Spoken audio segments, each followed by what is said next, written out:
I first came here 30 years ago and I've worked my way up from an apprentice gardener to a gardener, senior gardener, head gardener to estate manager now. We started preparing for Christmas in August. This year we'll use 257 Christmas trees. So it's a lot of Christmas trees. There's 9 of us gardeners.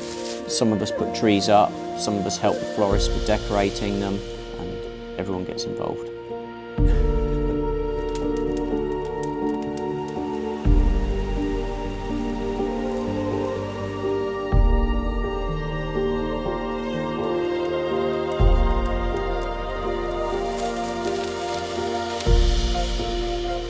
So Christmas is a mammoth amount of work for us, but it's completely worth it when you see the look of surprise on kids' faces when they see all the decorations up around the hotel at Christmas.